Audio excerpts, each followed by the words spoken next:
যদিও আমরা অনেক কিছু জানা আছে, আমার এই বিষয়ে কথাবার্তা বলছি। যারা জানেন তাদের রিভাইজ হবে, আর যারা জানেন না তাদের নতুন পরিষ্কার হবে। কারণ এটা একটা মেন বিষয় আমাদের ইসলামের সবচাইতে। এর আগে আপনাদের বলেছিলাম যারা ইসলাম তাদেরকে বলতে হবে না যে কতটা গুরুত্ব ইসলামে নামাজ সম্পর্কে দেওয়া হয়েছে। আর এই বিষয়টাই যদি আমরা সঠিকভাবে না জানি তাহলে আমাদের কি হবে? আসল বিষয়টা যদি আমরা সঠিকভাবে না জানি তার জন্য আমাদের এগুলো জানতে হবে। আল্লাহু আকবার বলে যখন আমরা শুরু করে দিলাম, তারপরে জানতে হবে দুনিয়ার সমস্ত কাজ হারাম হয়ে গেল। তার জন্য এটাকে তাকবীরে তাহরিমা বলা হয়, মানে সমস্ত কাজ এখন হারাম। খাওয়া হালাল, কথা বলা হালাল, চলাফেরা করা হালাল, ইশারা করা হালাল, সমস্ত কিছুই হালাল। কিন্তু নামাজে যখন আপনি আল্লাহু আকবার বলে দিলেন, এই হালাল জিনিসগুলো আপনার জন্য হারাম হয়ে গেল। আপনি না কথা বলতে পারবেন, না কাউকে ইশারা দিতে পারবেন নামাজ পড়তে পড়তে, না খাওয়া দাওয়া করতে পারবেন, শুধু আপনার শুধুমাত্র আল্লাহর ধ্যানে পাবেন। এখানে আপনার আমার প্রশ্ন আছে একটা, বলেছেন যখনই নামাজ পড়তে আসেন দুনিয়ার সব কাজ আমার মাথার মধ্যে এসে ঘোরা থাকে। এই নামাজের পরে এখানে যাব, এখান থেকে এলাম, আমি এটা করলাম, এই আসরের পরে এখানে করতে যাবো, এগুলো সব চিন্তা ভাবনা নামাজের মধ্যেই চলেছে। অথচ তারপরে তাকবীর করার পর হওয়াটা কেমন ছিল? সব কিছু পার করে শুধুমাত্র আল্লাহ তাআলার জন্য আমি খাস হয়ে গেলাম। কিন্তু এর অপোজিটটা হয়। অপোজিট হওয়ার অনেকগুলো কারণের মধ্যে একটি কারণ বলেছি আগে, যেমন অর্থ জানি না। আর দ্বিতীয়ত কারণ হচ্ছে আমরা খারাপ কাজ করে তারপর আসি দুনিয়াতে নামাজ পড়তে। হাদিসে আমরা সুন্নাত করিনি, আর নামাজের পরে মোবাইল দেখে এসেছি, তাড়াহুড়া করে আর নামাজের দুনিয়ার কাজে ব্যস্ত ছিলাম, হঠাৎ এসে নামাজে দাঁড়িয়ে গেছি। তার জন্য 15 মিনিট আগে একটা দাম হয়, এবং 15 মিনিট আপনাকে সময় দেওয়া হয় যাতে মানুষ আসে, এসে দূরে একটা সুন্নাত করে প্রথমেই মনস্থির করে নিতে পারে যে আমি আল্লাহ তাআলার ঘরে এসেছি আর নামাজের জন্য দণ্ডায়মান হয়ে গেছি। তারপরে যদি আপনি ফরজ নামাজ পড়েন তাহলে তো আপনার মনে স্থির হবে।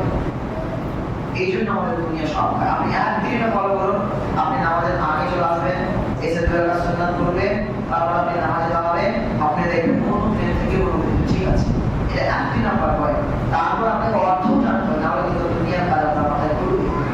আর অর্থও জানেন তাও মাথায় করছে, জানতে হবে আপনার শয়তান আপনার কাছে আছে, সাথে সাথে আপনি অপবিত্র একটা শয়তানি করে বাম থেকে তিনবার হাত করে থুতু মেরে, মানে থুতু বলতে এমন থুতু নয় পাশে মানুষের মুখে হাতে পড়ে, থুতু মেরে পরে আপনি আবার নামাজ শুরু করবেন। আবার প্রথম থেকে না, সেখান থেকে আপনি তওবা করেন, তাহলে আপনার কাছ থেকে শয়তান অধিক তাড়াতাড়ি দূরে চলে যাবে। কারণ শয়তান আযানের পরে যখন দূরে চলে যায়, আবার এরকম যখন হয় তার আগে চলে আসে, আবার এরকম আবার চলে যায়, আবার নামাজ শুরু, আবার শুরু। শয়তান চায় না যে আপনি নামাজ পড়ুন, তাদের এই কৌশলগুলো আপনাকে আমাকে অবলম্বন করতে হবে। তাহলে আল্লাহু আকবার বলে যখন আমরা শুরু করলাম, তারপরে আমরা কি করি? দোয়া ইসলাম করি, আল্লাহুম্মা বা'িদ বাইনি ওয়া বাইনা একটা সমস্যা আছে। এই দোয়া দেখো, আমি মনে করি অর্থ শোনার পরে যে এই দোয়ার মধ্যে এত কিছু আমরা আল্লাহ তাআলার কাছে চাই যে পুরো নামাজের প্রথমেই যেন আল্লাহ সব ঠিক আছে। কিন্তু কজন আমরা অর্থ জানি? আল্লাহ তাআলার কাছে এত বড় একটা জিনিস চাই, কিন্তু আমরা জানি না কি চাইছি। ছোটবেলায় মুখস্থ করে চাবো আম্মু, তো বাবার কাছে মুখস্থ করি, তাই সে আল্লাহ পায়খানি বলতে বলে দিলাম, আর কি কি ভাবছি আর বলছি। কত সুন্দর সুন্দর আমরা কথা আল্লাহ রাসূল শিখিয়েছেন। প্রথমে আল্লাহুম্মা বা'িদ বাইনি ওয়া বাইনা খাতায়ায়া কামা বা'আদতা বাইনাল মাশরিকি ওয়াল মাগরিব। হে আল্লাহ, একটা মাত্র রাইয়ে মানে, হে আল্লাহ তুমি আমাকে এবং আমার গুনাহকে, আমাকে এবং আমার গুনাহের মধ্যে এত দূরত্ব করো যেমন পশ্চিম এবং পূর্ব এবং পশ্চিম কত দূরে আসতে পারবে। দুনিয়ার এই মাথা ওই মাথা কত দূরে। আর আল্লাহ তাআলার কাছে প্রথম লাইনে আমরা দোয়া চাইছি, আল্লাহ আমার এবং আমার গুনাহের মধ্যে এত দূরত্ব বাড়িয়ে দাও, পূর্ব আর পশ্চিম কত দূরে আছে। তাহলে আপনি আমার গুনাহ ছুঁতে পারবে এসে?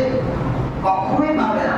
কিন্তু আমাদের এই সমস্ত বলার পরে এই কাজে আমাদের টিকে থাকতে হবে, তবেই পারবে না। তারপরে আমরা কি করে দোয়া করি আল্লাহ তাআলার কাছে? হে আল্লাহ তুমি আমার গুনাহগুলোকে সাদা, যেমন ভাবে পোশাক পরিষ্কার করার পর একেবারে সাদা হয়ে যায়, সেরকম তুমি সাদা করে দাও আমার অন্তরকে, যাতে করে সেই অন্তরে আর কোনো দাগ ময়লা না থাকে, কোনো গুনাহের ময়লা না থাকে। আর লাস্ট লাইন আমরা কি বলছি? আল্লাহ তুমি আমার গুনাহগুলোকে পানি দ্বারা, শীতল পানি দ্বারা আর কুয়াশা দ্বারা আর বরফ দ্বারা ধুয়ে দাও।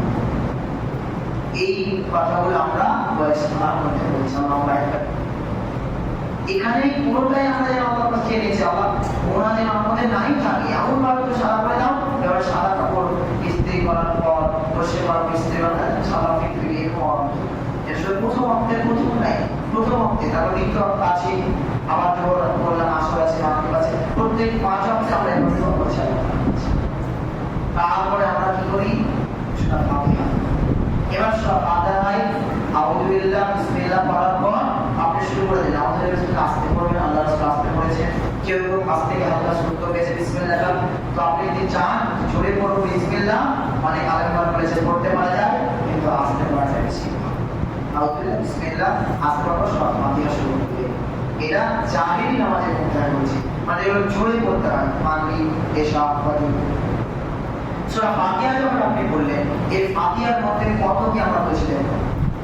আমরা যদি এই সূরা ফাতিহা প্রত্যেক মানুষের মুখস্থ আছে, বর্তমান জেনারেশনের প্রত্যেক মানুষের মুখস্থ আছে বলতে মনে ভুল হয়। অনেকেই সূরা ফাতিহা জানি না, আর জানলেও মানে লাস্ট আর প্রথমটা এর মধ্যে অনেকগুলো ভুল করে দিই, কিন্তু পরিবর্তন করার আমরা সময় পাই না। অথচ আজকে মোবাইলের মাধ্যমে এর মাধ্যমে কত জায়গায় শিখতে পারতেন। তো সূরা ফাতিহা যেমন আমরা কি বলছি, এবার সূরা ফাতিহা কেমন ভাবে পড়বে? সূরা ফাতিহা ইমাম সাহেব পড়বে, সাথে সাথে আপনিও পড়বেন। কারণ যদি সূরা ফাতিহা নামাজে না পড়েন, অনেক মানুষ এরকম আছে ধারণা হয় যে ইমাম সাহেব যদি জাহেরি ভাবে নামাজে পড়ে বা জোরে নামাজ পড়ে সূরা ফাতিহা পড়ে, আমাদের চুপ থাকতে হবে। কারণ আল্লাহ তাআলা তার দলিল দেয়, কারণ আল্লাহ তাআলা বলেছে যখন তোমাদের সামনে কোরআন পড়বে তখন তোমরা চুপ থাকবে। এই ব্যাপারটা তারা নিয়ে আসে, কিন্তু নামাজের মধ্যে না।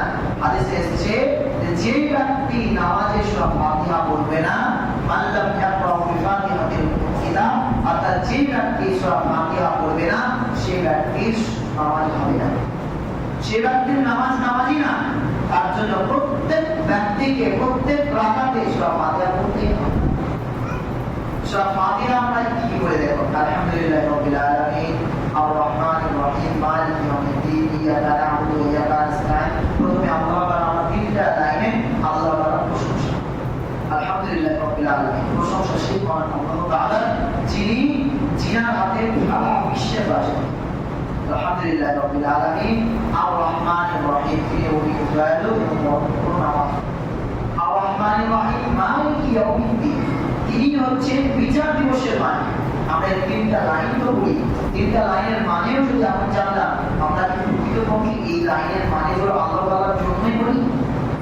আমরা জেনে নিলাম আল্লাহ তাআলা তো বলছে মালিক ইয়াউমিদ্দিন, তুমি হচ্ছে কিয়ামতের মালিক, তুমি ছাড়া কেউ আর মালিক হতে পারে না। তাহলে আমার আপনার এই দুনিয়ায় এত জ্ঞান, এত মারামারি আর এত নিজের প্রতি অহংকার কোথায়? কিয়ামতের দিন কোথায় থাকবে? আল্লাহ তাআলা ছাড়া কেউ আর মালিক হতে পারবে না। সেই জামাতে আল্লাহ তাআলা বলবেন, where is the kingdoms fighter, আজকে কোথায় রাজা, কোথায় রাজা ছেলেরা, ওয়ার ইজ দ্য কিংস লিমানিল মুলকুল ইয়াউম। আল্লাহ তাআলা সব পৃথিবীকে আপনাদের ফলো করে বলে লিমানিল মুলকুল ইয়াউম, আজকের দিনের রাজত্ব কাজ। আমরা এটা বলেছি মানে কি এটা উত্তর শেখা বলবে যে আজকের দিনের রাজত্ব আমারই, আজকের দিনের রাজত্ব কারো না। আজ কোথায় গেল তারা, কোথায় অহংকারীরা, আর কোথায় রাজারা, কোথায় রাজার ছেলেরা? কিন্তু আমরা এই কথাগুলো বলি, আমাদের সঠিক কাজগুলো করে থাকে না। যে কিয়ামতের আল্লাহ তাআলা রাজত্ব ছাড়া কারো চলবে না। তাহলে আমি কিয়ামতের জন্য কতটা নিজেকে বুঝতে পেরেছি। মালিক ইয়াউমিদ্দিন, ইয়াকা না'বুদু ওয়া ইয়াকা নাস্তাঈন, এই বিষয়ে আসছে। হে আল্লাহ, আমি তোমারই ইবাদত করি আর তোমার ছাড়া কারো ইবাদত করি না। প্রত্যেক ওয়াক্তে আমরা বলি, যে দেখো আমরা ইবাদত করি কিনা। যদিও আমরা কোনো পীরের কাছে যাই না, যদিও আমরা কারো কাছে গিয়ে সাজদা করি না, কিন্তু আমরা একজনের গোলামি করি। একজনের বলে গোলামি, দুজনের হিসাব করি না। তার শয়তানের আর একটা নাফসের। আপনার অন্তর বলেছেন আমার মধ্যে যাবো না, তা আপনি নাফস আসেন, এই অন্তরে আপনি গোলামি করলেন। অথচ আপনি বলছেন ইয়াকা না'বুদু ওয়া ইয়াকা নাস্তাঈন, আমি তোমার ইবাদত করি, তোমার ছাড়া কারো ইবাদত করি না, তোমার ছাড়া কারো গোলামি করি না। অথচ আপনাকে বলা হলো আপনি ফজরের আযান শুনেছেন, কিন্তু আপনার অন্তর চাই না যে আপনি আসেন, আপনি আসেন, তাহলে আপনি অর্থাৎ করতে পারছেন। শয়তান আপনাকে বলছে এটা করো, আপনি করতে লাগছেন। শয়তান চাইছে যে আপনি গান শুনতে লাগছেন, তাহলে জানতে হবে আপনি শয়তানের ইবাদত শয়তানের অনুসরণ করছেন, শয়তানের উপলক্ষণ করছেন। আপনি যখন গান শুনছেন, আপনি আর গান শুনেন না, আপনাকে শয়তান শোনাচ্ছে, শয়তান শুনছে এবং আপনার দ্বারা সেই গুনাহ করে দিচ্ছে। ইয়াকা না'বুদু ওয়া ইয়াকা নাস্তাইন, এই কথা আমরা বলছি, এই কথার মধ্যে আমাদের অটল থাকতে হবে। তবেই আমাদের, যেটা আপনাদের বলেছিলেন আগে, যে সেই স্বভাব হবে, যে স্বভাবের কথা বলেছে, অটোমেটিকলি মানুষ নামাজ পড়লে খারাপ কাজ নামাজ উড়িয়ে দেয়, খারাপ কাজ। যখন আমরা এই সমস্ত জিনিসগুলো পড়ার পর, অর্থ জানার পর, সেই অর্থের সাথে আমরা নিজেদের জীবন করবো, তখনই হবে ইয়াকা না'বুদু ওয়া ইয়াকা নাস্তাইন ইহদিনাস সিরাতাল মুস্তাকিম। হে আল্লাহ, তুমি আমাকে সঠিক রাস্তার পথিক বানাও, সঠিক পথের পথিক বানাও। আল্লাহ তাআলা আমরা প্রত্যেকদিন চায়, বারবার চায়, কিন্তু এই চাওয়ার সাথে কতটা নিজে ঘটনা রেখেছি। এখন আপনি পড়বেন নামাজে ইহদিনাস সিরাতাল মুস্তাকিম, দুবার পড়বেন, আজকে যেহেতু দুই রাকাত পড়তে পারবেন না সবাই আপনাদের, তারপরে আপনি আর আসতে আসবেন, অথচ আপনি আল্লাহ তাআলার কাছে বললেন, আল্লাহ তুমি আমাকে সঠিক রাস্তা পথ দেখাও। আল্লাহ দেখিয়েছে, তো আজান দিয়েছে, সময় দিয়েছে, বলি দিয়েছে, কি করে আসবে সেটা দেখে মানুষ সুস্থ রেখেছে। মাকে একা আনতে বাবা, যাদের যখন বয়স হয়ে গেছে, কেউ দিন চালাতে আসছে, কেউ হাঁটতে পারে না, ধরে নিয়ে আসছে, তাদের ইচ্ছা হচ্ছে আমরা হেঁটে হেঁটে যাবো, কারণ হেঁটে গেলে যে সব আছে সেটা পাবো, কিন্তু তাদের ইচ্ছা বাড়ার পর তাদের শরীর সাথ দেয় না। কিন্তু আপনাকে সুস্থ রেখেছে, আল্লাহ তাআলা সুস্থ রেখেছে, আপনাকে সেই নিয়ামত দিয়েছে, সেই নিয়ামতের কাজ করতে। তাহলে ইহদিনাস সিরাতাল মুস্তাকিম যখন আমরা বলছি, এই কাজের সাথে আমাদের কাজে পরিণত করতে হবে। সিরাতাল লাযিনা আন'আমতা আলাইহিম, কিন্তু আল্লাহ তাআলা সেই রাস্তা দিয়ে না, যেই রাস্তা আল্লাহ তাআলা কোরআন বলছি, সেই রাস্তা যাবে যে রাস্তায় তোমার নিয়ামত কারীরা চলাফেরা করছে, সাহাবাগণ, তাবেঈগণ, তাবেঈগণ, সালফে সালেহ, সেই রাস্তার পথিক আমাদের মানা। তারপরে বলছি যে কিন্তু তাদের পথ নয়, যাদের পথে তুমি কি করেছো, যাদেরকে তুমি আযাব দিয়েছো, ওয়াইলুল মাগদুবি আলাইহিম, কিন্তু তাদের পথ না, যাদের প্রতি তুমি আযাব দিয়েছো, যাদেরকে বিপদে তোমার পথে যারা রয়েছে তাদের কথা আল্লাহ বলিও না। ওয়াইলুল মাগদুবি আলাইহিম ওয়ালা যাল্লিন। তারপর আমরা সকলেই বলি আমিন। ইমাম সাহেব আমিন বলে সাথে আপনারা বলবেন, আর হাদিসে এসেছে যারা আমিন একসাথে বলবে, এটা ইমামের পরে পরে একসাথে সবাই একসাথে বলবে, আর সাথে ফেরেশতারা বলে, আর যার আমিনের সাথে ফেরেশতার আমিন মিলে যায় তার গুনাহ মাফ এবং তার জন্য জান্নাতের রাস্তা তৈরি হয়ে যায়। তাহলে সেই অনুযায়ী আমাদের একসাথে আমিন বলতে হবে, আর এই আমিন মানে হচ্ছে আল্লাহ কবুল করো। তাহলে আমরা এতক্ষণ যে দোয়াগুলো বললাম সূরা ফাতিহার মধ্যে, সেই দোয়ার কথাগুলো আল্লাহ তাআলাকে আমরা সকলেই বলছি আমিন, এবং ফেরেশতারা বলছে আমিন, আল্লাহ এই বান্দাদের কথা তুমি আল্লাহ কবুল করো। তাহলে আল্লাহ তাআলা ফেরেশতারা যেখানে আমাদের জন্য দোয়া করছে, আমরা সকলেই দোয়া করছি, সেইখানে আমাদের পরিবর্তন হয় না। তার কারণ কি? তারা কি বললাম, কি বলে দোয়া ছিল, তারপরে আমরা কি করি, আমরা তারপরে যে কোনো একটা সূরা পড়ি করা যায়। আল্লাহ তাআলা বলেছেন যে যেটা তোমার সহজ হবে সেটা তুমি করো। ইসলাম এমন একটি ধর্ম যেটা আপনাকে কখনোই কঠোরতা করে না, কোনো কাজে আপনাকে করতে পারে না, তাও করতে হবে ওভাবে।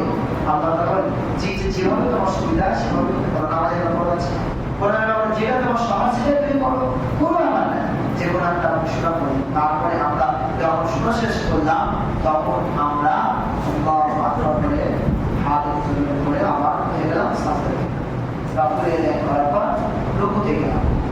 রুকুতে গিয়ে আমরা কি বলবো, সুবহানা রাব্বিল আযীম। যদি আমরা জানি এটা অর্থটাকে এজন্যই বলছি, সুবহানা রাব্বিল আযীম মানে হে আল্লাহ সেই সূর্য মহান আল্লাহ তাআলা, আমি সুবহানা আল্লাহ তাআলার প্রশংসা, যিনি সূর্য মহান আল্লাহ তাআলা, আমরা সেই তাদের প্রশংসা করছি। তারপর আবার আমরা হাত তুলে করে সামি আল্লাহু লিমান হামিদাহ। অর্থাৎ কি, যে আল্লাহ তাআলা এর মানে হচ্ছে আল্লাহ তাআলা শুনে নিয়েছে তুমি বান্দা যা করেছো। তাহলে আল্লাহ তাআলা যেটা আমরা বললাম যে বরকত সেই আল্লাহ তাআলা, তিনি সূর্য মহান, আল্লাহ তাআলা বলেছেন যে তুমি যা করেছো আল্লাহ তাআলা শুনে নিয়েছে, সামি আল্লাহু লিমান হামিদাহ। তুমি যে